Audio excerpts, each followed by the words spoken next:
The stars looked different from the bridge of the U.S. horizon.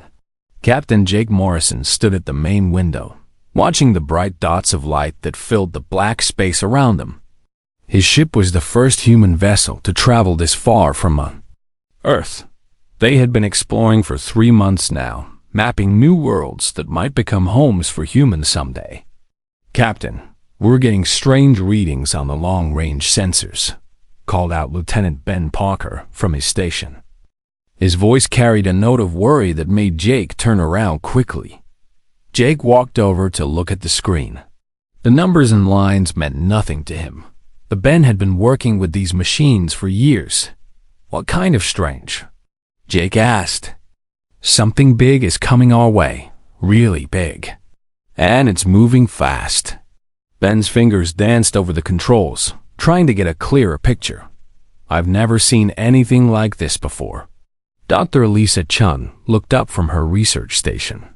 She had been studying rock samples from the last planet they visited. As the ship's expert on alien life, she was always hoping to find something new. Could it be natural? Maybe a large asteroid or comet? Ben shook his head. "No way. This thing is changing direction. It's definitely not natural." Jake felt his heart start beating faster. In all their travels, they had never found any signs of intelligent alien life. Earth scientists had always wondered if humans were alone in the universe. Now it looked like they might get their answer. "How long until it gets here?" Jake asked. "About 20 minutes, sir." Jake pressed a button on his chair. "All hands, this is the captain. We may be about to make first contact with an alien species. Everyone stay calm and follow standard procedures. This is what we trained for." But as Jake said those words, he knew that no amount of training could really prepare them for this moment. Humans had imagined meeting aliens for hundreds of years, but it had always been just imagination. Now it was about to become real. The 20 minutes felt like 20 hours. The crew watched their screens as the unknown object grew larger and larger. When it finally came into view, everyone on the bridge went quiet. The alien ship was huge. It was at least 10 times bigger than the horizon, and it looked like nothing humans had ever built. The ship was made of some kind of dark metal that seemed to shine with its own light. Strange symbols covered the hull, and parts of it moved in ways that hurt to look at. "They're sending us a message," reported Commander Alex Torres from the communications station. Alex was Jake's second in command and had served in the Earth Defense Force before joining the exploration program. "And you understand it?" "Working on it. The computer is trying to translate." Alex's face was tense with concentration. "Got it. They want to talk." Jake took a deep breath. "Put them on screen." The main display flickered, and suddenly they were looking at the most alien face any human had ever seen. The creature was tall and thin, with skin that looked like living crystal. Its eyes were large and completely black, and when it moved, light seemed to bend around it in impossible ways. "I am Supreme Commander Vex Thara of the Zeltharian Empire," the alien said. Its voice was cold and mechanical, translated by their computers. "You are the species that calls itself human, are you not?" Jake stepped forward. "Yes, I am Captain Jake Morrison of the United Earthship Horizon. We come in peace, hoping to learn about other forms of life in the galaxy." The alien made a sound that might have been laughter, but it was not a pleasant sound. How charming. Another primitive species that thinks it can explore the galaxy as if it owns it. Dr. Lisa Chun moved closer to Jake. She was taking notes on everything about the alien, from the way it looked to the way it spoke. Something about its attitude bothered her, but she kept quiet and listened. "We represent the Zeltharian Empire," Vextara continued. "We have ruled this galaxy for 10,000 of your years. We control over 300 star systems and countless species. And now we have found you." Jake tried to keep his voice steady. We had no idea this space belonged to anyone. We're just explorers looking for new worlds to study. All space belongs to the Empire, the alien replied. But you are fortunate. We are not without mercy. We offer your species a choice. The bridge was so quiet that Jake could hear his own heartbeat. What kind of choice? You may join our Empire as a protected species. You will work in our mines and factories, and in return, we will allow your kind to live. Your ships will be converted for useful work, and your people will be relocated to worlds where they can serve us properly. Jake felt anger rising in his chest, but he forced himself to stay calm. And if we refuse? The alien's crystal face seemed to grow colder. Then your species will be removed from the galaxy. We have done this many times before. Some species are wise enough to accept our generous offer. Others choose extinction. The choice is yours. Commander Alex Torres stepped up beside Jake. He had been listening carefully to everything the alien said. Something about the way it spoke made him think it was telling the truth about destroying other species. How long do we have to decide? Jake asked. 30 of your days. We will return to this location for your answer. Do not try to run. We can track your ships anywhere in the galaxy. Use this time to contact your leaders and explain the situation to them. The transmission ended, and the massive alien ship began to move away. Within minutes, it had disappeared completely, leaving the human ship alone in space. Jake looked around at his crew. Every face showed the same mixture of fear and anger that he felt. They had come looking for new worlds and new knowledge. Instead, they had found an enemy that could destroy everything humans had ever built. Lisa, what did you think of all that? Jake asked. Dr. Lisa Chun was still writing notes. They were very confident. Too confident, maybe. Did you notice how they talked about us? Like we were animals or children. They don't seem to think we're capable of being a real threat. Alex nodded. That could be useful. If they underestimate us, we might have advantages they don't know about. Jake made his decision. Ben, set course for Earth. Maximum speed. We need to get this information to the government as fast as possible. As the horizon turned toward home, Jake looked back at the empty space where the alien ship had been. Humanity had just learned they were not alone in the universe. They had also learned that their new neighbors wanted to make them slaves or kill them all. But Jake had spent his whole life dealing with impossible situations. He had a feeling that the aliens had just made a big mistake. They thought humans were weak and primitive.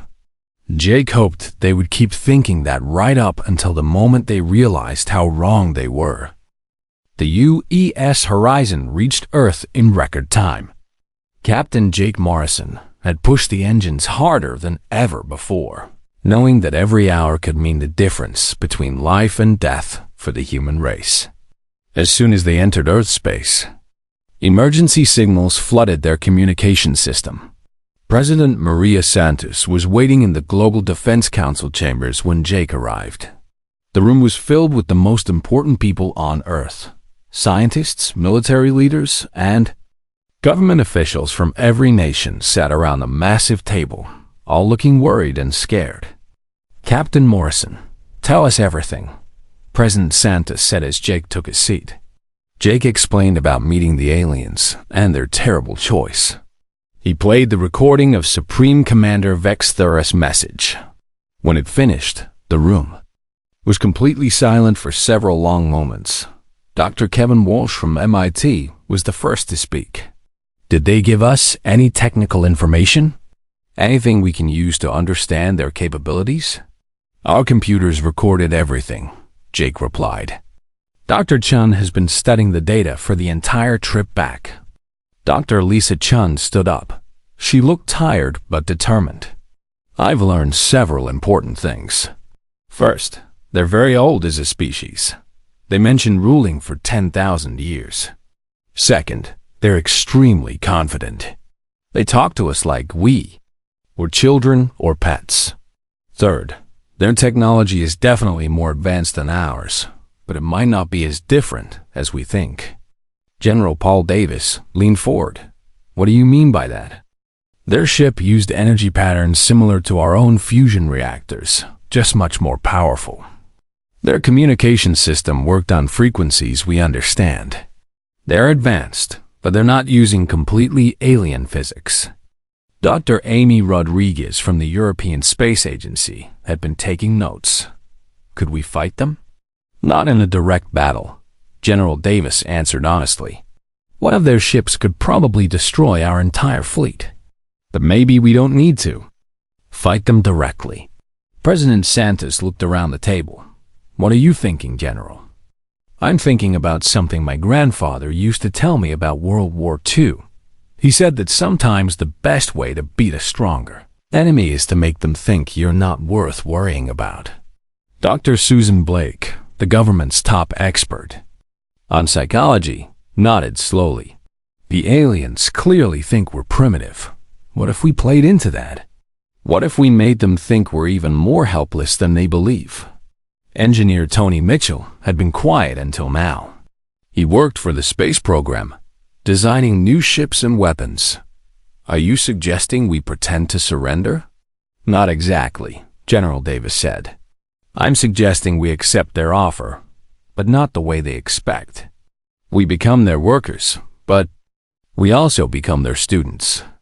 We learn everything we can about them while they think we're just grateful slaves. Jake felt a spark of hope. You mean like a spy operation? Bigger than that, President Santos said. We're talking about the biggest deception in human history. We make them think they've won while we prepare to take them down from the inside. Dr. Walsh was already thinking about the technical side. We'd need to hide our real technology. Make it look like we're more primitive than we actually are. And we'd need to build secret weapons they don't know about. Can we do that? Asked Commander Rita Hayes, who led the Earth Defense Force's newest ship development program. Tony Mitchell smiled for the first time since the meeting began. Actually, yes. I've been working on some designs that use completely different approaches than current ships. If the aliens expect us to copy their technology, we could surprise them with something totally different. Dr. Chen spoke up again. There's something else. When the alien was talking, I noticed it kept using words like species and creatures to describe us. It never used words like people or civilization. I think they literally see us as smart animals, not as equals. That's perfect, Doctor, Blake said. If they think we're just clever pets, they won't expect us to be capable of real planning or strategy. President Santos stood up. Here's what we're going to do. Officially, we're going to accept their offer. Captain Morrison will meet with them again and act grateful for their mercy. But secretly, we start preparing for war. General Davis took over the planning. We'll need volunteer crews to go with the aliens and learn about their technology. They'll be our eyes and ears inside their empire. Meanwhile, we build a secret fleet of ships designed specifically to fight them. What about the other species they mentioned? Jake asked. They said they've conquered hundreds of worlds. Maybe some of those species would help us if they knew someone was fighting back. Dr. Rodriguez nodded enthusiastically. That's brilliant. We could start a rebellion across their entire empire. Tony Mitchell was already sketching designs on his tablet. I'm thinking small, fast ships that can hide in asteroid fields. We use hit and run tactics instead of big battles. And we make them completely different from alien technology so they can't predict what we'll do. Dr. Walsh added, we'll also need to develop new ways to communicate that the aliens can't intercept. If we're going to coordinate a galaxy-wide rebellion, we need secure communications. President Santos looked around the room. This is going to be the most dangerous thing humanity has ever attempted. We're going to pretend to be slaves while secretly preparing to overthrow an empire that's ruled the galaxy for 10,000 years. But we have advantages they don't know about, Dr. Chun pointed out. They've been so successful for so long that they've probably gotten lazy. They expect easy victories. They won't be prepared for a species that fights back intelligently. Commander Hayes raised her hand. What about timing? How long do we have to prepare? Jake checked his notes. They're coming back in 30 days for our answer. But once we accept, we'll probably have months or even years while they set up their occupation. That's our real preparation time. General Davis smiled grimly. Then we better make every day count. We're going to turn their greatest strength into their greatest weakness. How? Asked President Santos. Their arrogance. They're so sure they're superior that they'll never see us coming. By the time they realize what's happening, it'll be too late. Dr. Blake stood up. I'll start working on psychological profiles. We need to understand exactly how they think so we can predict their actions. Tony Mitchell was still drawing. And I'll begin designing our secret fleet. Ships that can outthink their technology instead of trying to overpower it. As the meeting broke up, Jake felt something he hadn't felt since meeting the aliens. Hope. The plan was incredibly dangerous and might get them all killed. But it was better than just giving up. President Santos put her hand on Jake's shoulder.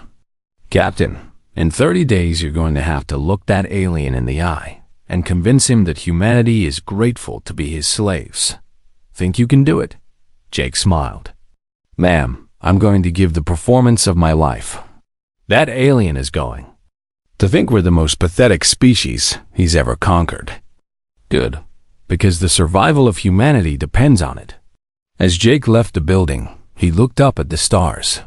Somewhere out there, the aliens were probably celebrating their easy victory. They had no idea that they had just made the biggest mistake of their very long lives. 30 days later, Captain Jake Morrison stood on the bridge of the UES Horizon, waiting for the aliens to return. This time he was not alone. The ship carried 50 volunteers who had agreed to go with the aliens and work as spies inside their empire.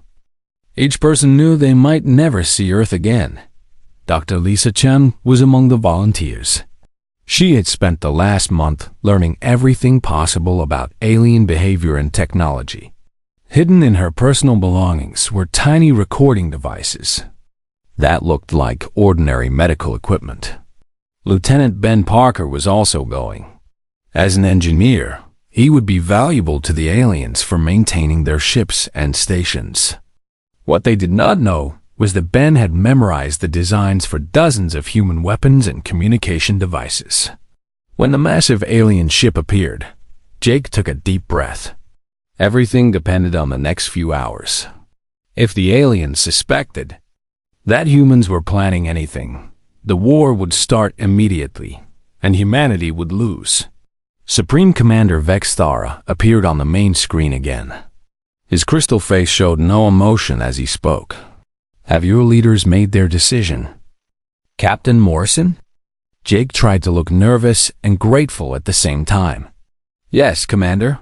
We accept your generous offer. We are honored that the great Seltharian Empire would allow us to serve. The aliens seemed pleased. Excellent. Your species shows wisdom. Many others have chosen foolishly and no longer exist. We understand how lucky we are, Jake continued. We hope to prove ourselves worthy of your protection. Dr. Chen watched the alien carefully. Everything about his posture and tone suggested he completely believed Jake's performance. The alien truly thought humans were just grateful to avoid extinction. You will provide us with 50 of your people to begin work immediately, Vexthara commanded. They will learn their duties on our ships and stations. Later we will collect more of your species for larger projects. Of course, Commander. We have prepared our best people for this honor. Within hours, the human volunteers were aboard the alien ship. As Jake watched them go, he whispered a prayer that he would see them again someday. The alien ship was unlike anything the humans had ever imagined. The corridors were tall, and filled with strange lights that hurt their eyes. Everything was perfectly clean and organized, but it felt cold and lifeless. Ben Parker was assigned to work in the engine rooms with other slave species. There were creatures he had never seen before, all working quietly on complex machinery. None of them looked happy, but they seemed too afraid to complain. A tall alien guard led Ben to his workstation. "You will maintain the power couplings on level 7, the guard said. "Do not touch anything else. Do not ask questions. Work efficiently or be punished." Ben nodded and looked around. The engine room was huge, filled with machines that hummed with enormous power. But as he began working, he realized something important. The alien technology was incredibly advanced, but it was also completely automated. The aliens had built machines to do everything for them. Dr. Chun was taken to a research station in a different part of the ship. She was told to analyze rock, samples from various planets. The work was boring, but it gave her a chance to observe how the aliens lived and worked. What she saw surprised her. The aliens were efficient and organized, but they never seemed to think for themselves. They followed the same routines every day, never changing or adapting. Even their conversations followed predictable patterns. Meanwhile, on other ships, the rest of the human volunteers were making similar discoveries. Commander Alex Torres found himself working on a mining station where hundreds of different species dug minerals from asteroids. The conditions were terrible, but the aliens seemed to think this was generous treatment. Nancy Foster, a scientist from the Mars colony, was assigned to a communications relay station. Her job was to clean and maintain the equipment, but she quickly learned how the alien communication system worked. More importantly, she discovered that it was possible to send secret messages without the aliens knowing. After 3 months of work, the humans had learned incredible amounts about their captors. They used Nancy's discovery to send coded messages between different stations, sharing what they had learned. The picture that emerged was both encouraging and frightening. The Zeltharian Empire was vast and powerful, but it had serious weaknesses. The aliens had become so dependent on their technology that they had forgotten how to adapt and improvise. They expected everything to work perfectly all the time. Ben Parker made the most important discovery. While working deep in the ship's engine room, he found the main computer core. The aliens trusted their slaves so little that they never imagined one might be curious about the ship's brain. The computer core controlled everything on the ship. Life support, weapons, engines, communications. It was all connected to one central system. Ben realized that if someone could access this computer, they could control the entire ship. Dr. Chun made another crucial discovery. The aliens communicated with each other using a complex system of lights and sounds, but they had translation devices for talking to slaves. She learned that the aliens often discussed secret information right in front of human workers, assuming the humans were too stupid to understand. Through these conversations, she learned about the Empire's structure. There were 5 main fleets, each controlling a different part of the galaxy. The fleets rarely communicated with each other, except for official reports. If something happened to the communication system, the fleets would be isolated and confused. Commander Torres discovered something even more interesting. Many of the other slave species were not happy with their situation. The Gatharians, who looked like giant insects, whispered among themselves about rebellion. The peaceful Alari spoke sadly about their destroyed homeworld. Even some of the Zeltharians' oldest subjects seemed tired of their masters. Back on Earth, President Maria Santos received coded messages from the volunteers through a secret communication network that Tony Mitchell had built. The information was more valuable than they had hoped. General Paul Davis used the intelligence to refine their plans. "They're not invincible," he told the secret planning committee. "They're just very good at scaring people into giving up without a fight. Dr. Kevin Walsh had been working on new ship designs based on the information from the volunteers. Their technology is predictable, he explained. They build everything the same way because it has worked for thousands of years. But that means we can design weapons specifically to exploit their weaknesses. Engineer Tony Mitchell had made even more progress.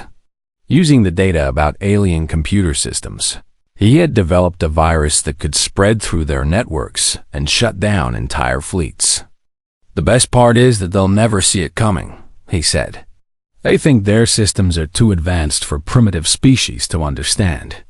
Dr. Amy Rodriguez was coordinating with resistance groups on human colonies throughout space.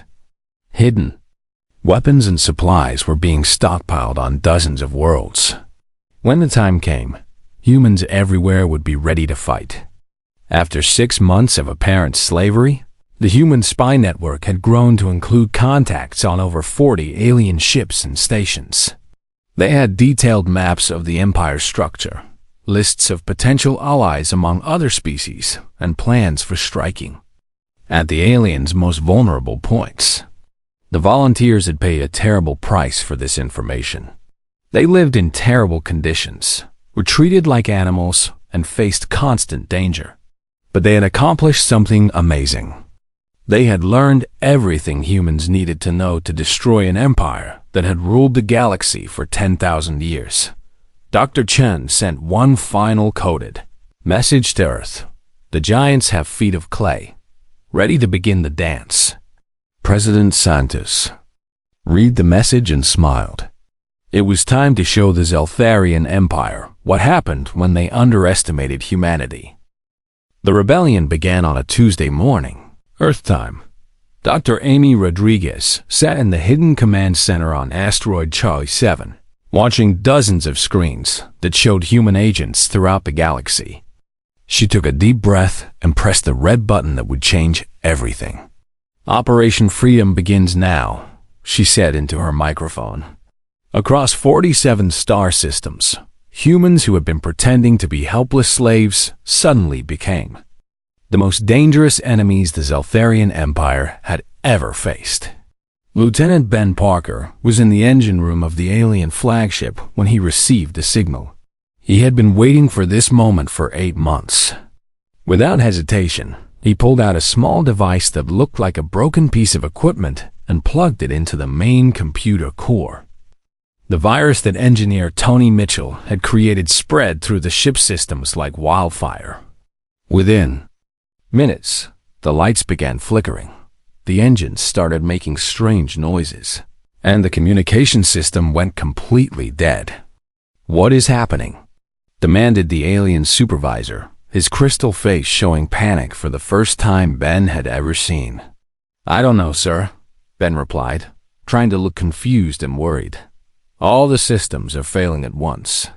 On the bridge of the same ship, Supreme Commander Vexthara was discovering that his mighty vessel had become a helpless piece of metal floating in space. The weapons were offline, the shields were down, and worst of all, he could not contact any other ships. In his fleet, Dr. Lisa Chun was aboard a research station when the rebellion started.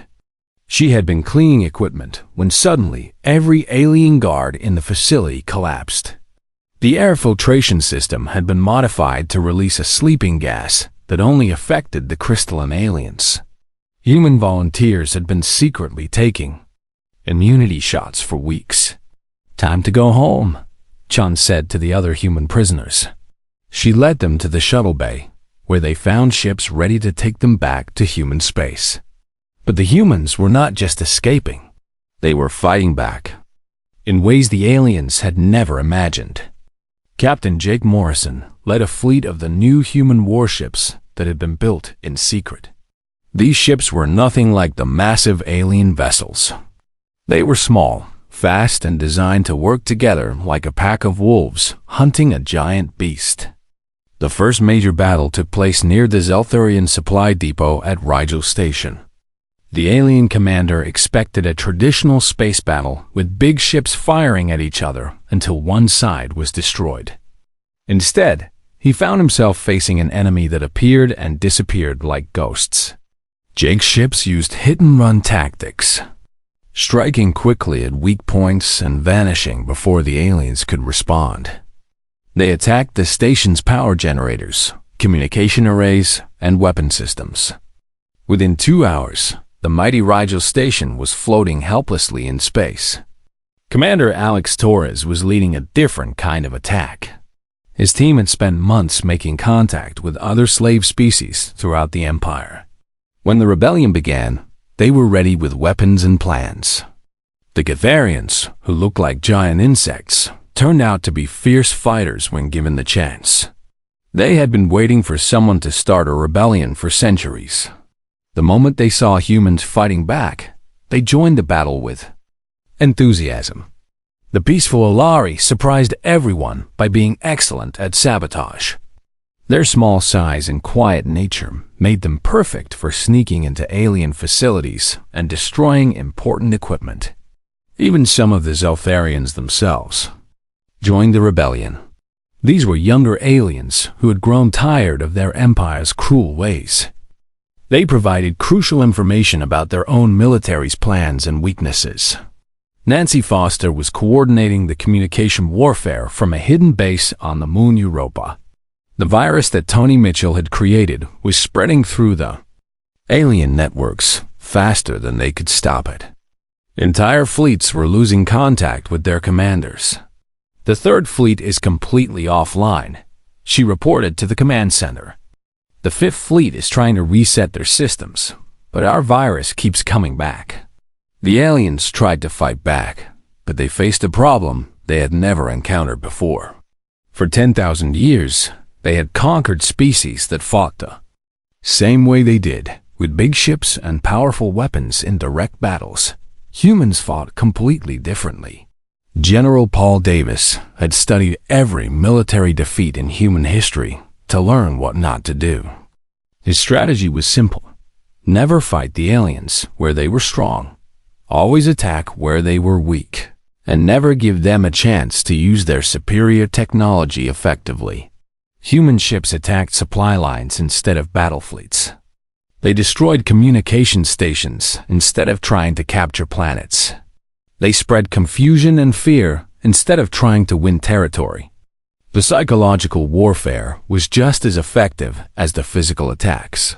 Dr. Susan Blake had prepared messages that were broadcast throughout the Empire. These messages told other slave species that rebellion was possible and that the mighty Zeltharians could be defeated. "The Empire has ruled through fear for 10,000 years, the broadcast said. But fear only works when you believe your enemy is unbeatable. Today, humans have proven that the Zeltharians can be defeated. Join us, and together we can all be free." The response was immediate and overwhelming. Rebellions broke out on dozens of worlds. Species that had been slaves for centuries suddenly remembered what freedom felt like. Supreme Commander Vestara finally managed to restore communications on his flagship after 6 hours of desperate work. What he discovered made his crystal heart sink with despair. Half of his empire was in rebellion. His fleets were scattered and confused, and an enemy he had dismissed as primitive animals was destroying everything he had built. He tried to contact the other Supreme Commanders, but their communication networks were also under attack. For the first time in the Empire's history, the Zeltharian leadership could not coordinate their response to a crisis. Engineer Tony Mitchell was aboard one of the secret human command ships, monitoring the progress of his virus. "It's working better than we hoped," he reported. "Their entire communication network is collapsing. They can't coordinate their fleets or give orders to their commanders." President Maria Santos watched the battle reports from Earth with amazement and pride. "How are we doing?" she asked General Davis. "Better than anyone dared hope," he replied. "The aliens are completely confused. They don't know how to fight an enemy that won't stand still and trade shots with them." But the humans knew this was only the beginning. The Zeltharian Empire was huge and powerful. Even with all their advantages, the war would not be won quickly or easily. Dr. Kevin Walsh was already working on the next phase of the plan. "We need to capture some of their major facilities intact," he said. "We need their technology and their records if we're going to hold the territory we're taking." The rebellion had succeeded beyond their wildest dreams, but the real test was still to come. The aliens would eventually adapt to human tactics and find ways to fight back. The question was whether humanity and their new allies could win the war. Before that happened, Commander Rita Hayes led the assault on the Zeltharian military academy on Proxima Base. This was where the aliens trained their officers and kept their most important military secrets. If humans could capture it, they would have information that could end the war quickly. As their ships approached the base, Rita smiled grimly. The aliens had taught humanity a valuable lesson about the dangers of underestimating your enemies. Now it was time for the teachers to learn what it felt like to be students. The final battle for Zeltharian home system lasted 3 days. Commander Alex Torres stood on the bridge of the UES Liberty, watching as the combined human and alien rebel fleets prepared for the last fight of the war. It had been 2 years since the rebellion began. What started as a desperate plan to avoid slavery had become the largest galactic war in recorded history. Over 200 species had joined the fight against the Zeltharian Empire, all inspired by humanity's example. "All ships report ready, Commander," said Lieutenant Ben Parker. He had been promoted after his heroic work sabotaging alien systems during the early days of the rebellion. Alex looked at the massive alien defense fleet protecting their homeworld. Even now, after losing most of their empire, the Zeltharians had impressive military power. But they were no longer fighting the same humans who had seemed so helpless 2 years ago. Dr. Lisa Chun was working at the science station, coordinating with alien allies throughout the fleet. The Gatharians had proven to be brilliant tactical planners.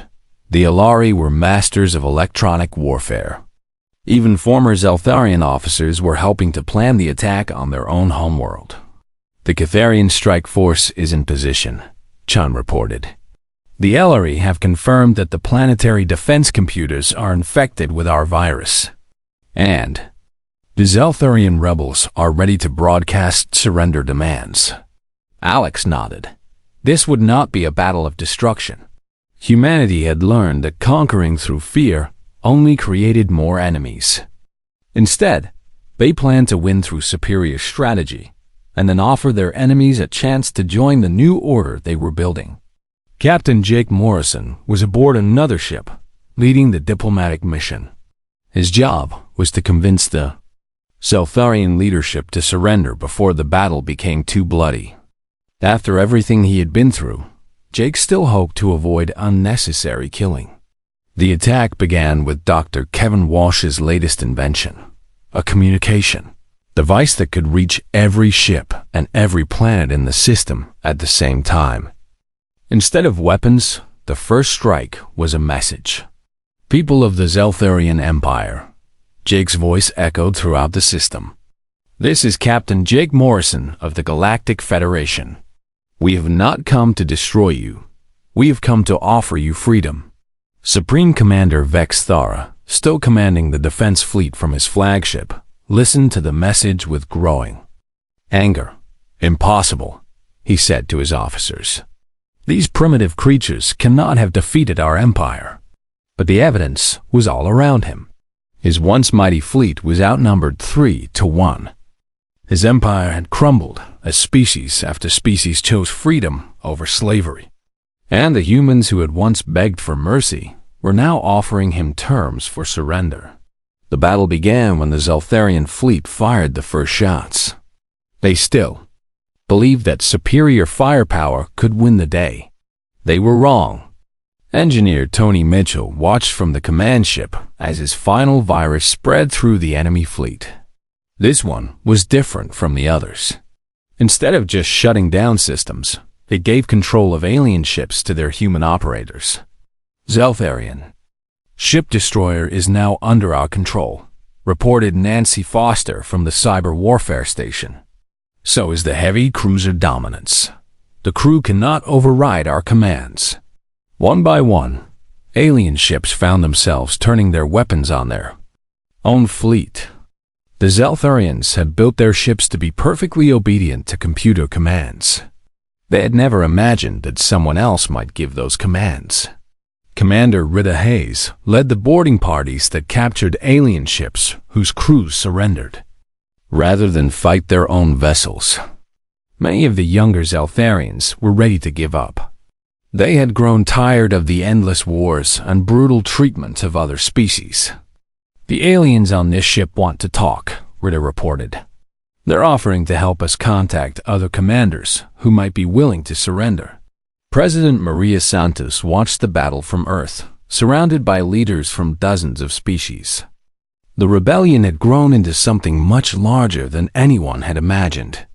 What had started as humanity's fight for survival had become a movement to reshape the entire galaxy. The Fifth Fleet is surrendering, reported General Paul Davis. That leaves only the First Fleet and the Home Defense Force still fighting. The tide turned completely when Dr. Amy Rodriguez successfully activated the ultimate weapon, not a bomb or a ray gun, but information. Her team had broken into the Zeltharian historical archives and was broadcasting the truth about their empires. Crimes across the galaxy. Species that had been told they were protected learned that their homeworlds had been destroyed for resources. Aliens who thought they were valued workers discovered they were considered expendable slaves. The psychological impact was devastating. Even Supreme Commander Vexthara's own officers began to question their loyalty when they learned what their empire had really done to conquered worlds. "Commander," said his second-in-command, a younger Zeltharian named Ketharin, "perhaps we should consider their terms. Our people are dying for an empire built on lies." Vexthara looked around his bridge. Every face showed doubt and fear. For the first time in his long life, he realized that his empire had been built on foundations of sand. The final moment came when Dr. Susan Blake successfully contacted the Zeltharian Council of Elders. These ancient aliens had been the real rulers of the empire for thousands of years, hidden away on their homeworld, while commanders like Vexthara fought their battles. "We offer you a choice," Blake said in her message to the council. "Join the Galactic Federation as equal members, help us build a better galaxy, and live in peace. Or fight to the end and watch your species destroy itself for pride." The council's response surprised everyone. Elder Zethmara, oldest of the Zeltharians, appeared on screens throughout both fleets. "We accept the terms of surrender," the ancient alien said. "Our empire has brought only suffering to the galaxy. It is time for a new age to begin." Supreme Commander Vexthara stared at the screen in shock. Then, slowly, he gave the order that ended the war. "All ships, cease fire. We surrender." The celebration lasted for days. On Earth, in human colonies, and on hundreds of liberated worlds, people danced in the streets. The impossible had happened. A small species from a single planet had overthrown an empire that had ruled the galaxy for 10,000 years. But Jake Morrison knew that winning the war was only the beginning. Now came the harder task of building something better. 6 months later, the Galactic Federation held its first assembly. Representatives from over 300 species gathered on a neutral space station to write the laws that would govern their new civilization. Jake was chosen as the first Supreme Admiral of the Federation fleet. His flagship was the U.S. Liberty, crewed by humans, Catharians, Alari, and even former Zeltharians working together. Dr. Chen established the interspecies cultural exchange, helping different species learn to understand and respect each other. Engineer Mitchell led the technology sharing project, spreading advanced knowledge to species that had been kept primitive by their former masters. President Santos became the first president of the Federation Council, working with leaders from across the galaxy to build a government based on cooperation instead of conquest. The Zeltharians themselves were not punished for their empire's crimes. Instead, they were invited to help repair the damage they had caused. Many of them, especially the younger ones, embraced the chance to build instead of destroy. Supreme Commander Vexthara retired from military service and became a teacher, helping other species understand the dangers of building societies based on power and fear. Tony Mitchell's final log entry was read at the victory celebration. We didn't win because we were stronger. We won because we were smarter, more adaptable, and because we never forgot that our greatest strength lies not in our technology, but in our ability to work together and never give up. The galaxy had learned an important lesson. Intelligence, courage, and cooperation could triumph over any oppression. And at the center of it all were the humans, a species that had turned their greatest weakness into their greatest strength. The Age of Empires was over. The Age of Freedom had begun.